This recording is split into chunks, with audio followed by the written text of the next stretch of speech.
Hello friends, मैं हूं ज्योति सिंह और आप देख रहे हैं सक्सेस पथ। आज की इस वीडियो में जो हमारी बिल्डिंग मटेरियल की सीरीज चल रही है, इसमें हमारा नेक्स्ट चैप्टर ब्रिक को हम पढ़ रहे हैं। तो ब्रिक के आज हम सेकंड पार्ट को देखने वाले हैं। तो यदि आप पीछे की वीडियो नहीं देखे हैं तो बिल्डिंग मटेरियल की वन लाइनर क्वेश्चन की सीरीज की प्लेलिस्ट बनी हुई है, वहाँ से जाके आप देख सकते हैं। तो चलिए हम स्टार्ट करते हैं। आज का हमारा क्वेश्चन क्या है, ब्रिक्स के जितने भी इंपॉर्टेंट क्वेश्चन हैं ब्रिक्स चैप्टर से आपके बनते हैं, सभी यहाँ पर कवर कराए जाएंगे। साथ ही साथ आपके सभी चैप्टर की सीरीज यहाँ पर अवेलेबल कराए जाएंगे। तो इस चैनल पर आप एंड तक बने रहिए और इस वीडियो को अपने फ्रेंड के साथ ज़्यादा से ज़्यादा शेयर कीजिए। चलिए हम स्टार्ट करते हैं। जब सिलिका का नरमीकरण भली बात नहीं हो पाता है तो वह प्रक्रिया कहलाती है।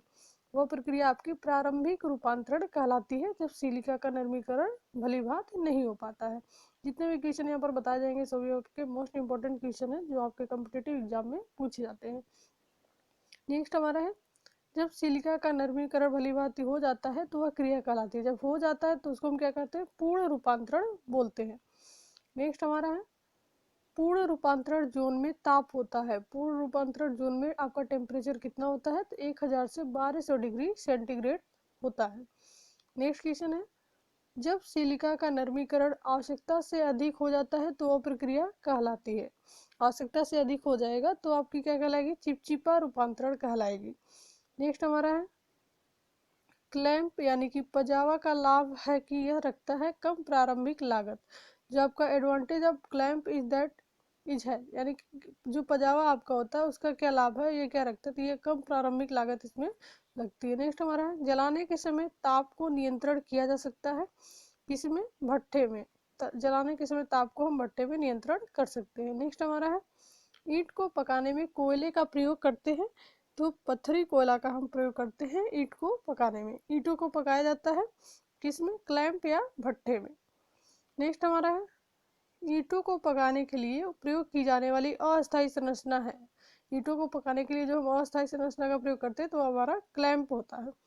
नेक्स्ट हमारा है, ईंटों को पकाने के लिए प्रयोग की जाने वाली स्थायी संरचना क्या है, तो स्थायी संरचना आपका भट्ठा होता है। नेक्स्ट हमारा है, बुल की खाई वाला भट्ठा प्रयोग नहीं किया जा सकता है मानसून के समय। जो बुल की खाई का भट्ठा होता है उसको मानसून के समय प्रयोग नहीं करते हैं। नेक्स्ट है, पजावा से प्राप्त होने वाले प्रथम श्रेणी के ईंटों का प्रतिशत होता है। जो पजावा हमारा होता है उनसे प्राप्त होने वाले प्रथम श्रेणी के ईंट का प्रतिशत कितना होता है, 50 से 60% तक होता है। नेक्स्ट हमारा है, इलाहाबादी भट्ठा एक उदाहरण है किसका, अनिरंतर भट्ठे का।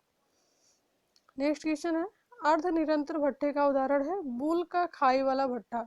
अर्ध निरंतर भट्ठा ये हमारा कहलाता है।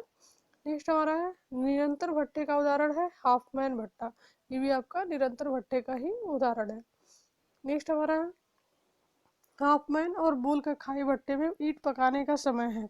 ईंट पकाने का समय आपका कितना है, 24 घंटे तक है हाफमैन और बुल की खाई के भट्ठे में। नेक्स्ट हमारा है, भारत में ईंटों को पकाने के लिए प्रयोग किया जाने वाला भट्ठा है। तो भारत में ईंटों को पकाने के लिए जो प्रयोग किया जाने वाला भट्टा है वो हमारा बुल की खाई का भट्टा है। नेक्स्ट है, इलाहाबादी भट्टे से प्राप्त होने वाली प्रथम श्रेणी की ईंटों की मात्रा होती है कितनी, 60 से 70% तक इनकी मात्रा होती है जो इलाहाबादी भट्टे होते हैं उसमें।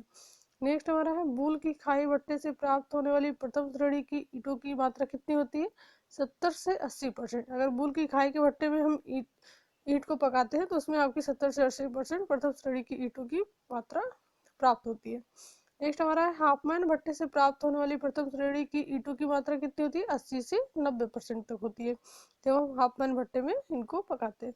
नेक्स्ट हमारा है, पकी हुई ईंटों को ठंडा होने में समय लगता है कितना, 10 से 12 दिन। आपका मोस्ट इंपॉर्टेंट क्वेश्चन है, एग्जाम में पूछा जाता है।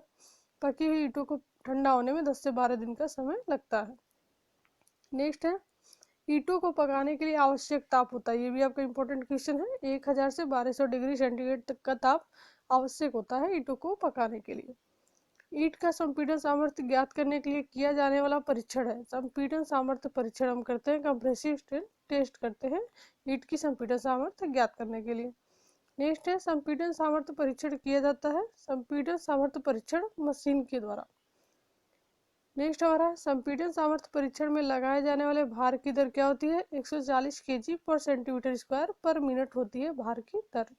नेक्स्ट है, ईंट में उपस्थित क्षारीय तत्वों और लवण की मात्रा ज्ञात करने के लिए किया जाने वाला परीक्षण कहलाता है, तो उत्फुलन परीक्षण कहलाता है एल्कलीज की मात्रा ज्ञात करने के लिए। नेक्स्ट क्वेश्चन है, वो परीक्षण जिससे ईंटों के उभरे अथवा दबे हुए सतह की जानकारी प्राप्त करते हैं, तो आपका क्या कहलाता है, हमारा वारपेज परीक्षण कहलाता है, जिससे उभरे और दबे हुए सतह की जानकारी प्राप्त करते हैं ईंटों की। नेक्स्ट है, ईंटों में दो प्रकार की सतहें पाई जाती है, कौन कौन सी, उत्तल वारपेज और अवतल वारपेज।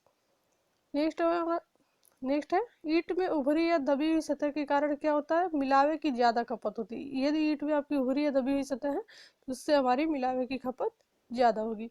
वारपेज परीक्षण किया जाता है किससे, मापन छड़ की सहायता से। मापन छड़ की सहायता से हम वारपेज परीक्षण करते हैं। नेक्स्ट हमारा है, ईंट का परिमाप परीक्षण किया जाता है ईंटों की माप की जांच के लिए। ईंट का जो हम डायमेंशन टेस्ट करते हैं तो उसको हम क्या करते हैं, ईंटों की माप की जांच के लिए हम ईंट का परिमाप परीक्षण करते हैं। नेक्स्ट है, जब ईंटों को लंबाई के अनुसार रखा जाता है तो छूट की सीमा होती है। जब ईंटों को लंबाई के अनुसार हम रखते हैं तो कितनी छूट की सीमा होती है, +-6 mm तक की छूट की सीमा होती है।